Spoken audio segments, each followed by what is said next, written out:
Tiesitkö, että D3-vitamiini on elintärkeä muullekin kuin luustolle?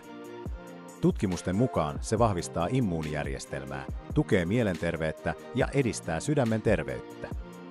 The Journal of Clinical Endocrinology and Metabolism-julkaisun tutkimus osoittaa, että riittävät D3-vitamiinitasot voivat vähentää hengitystieinfektioiden riskiä merkittävästi.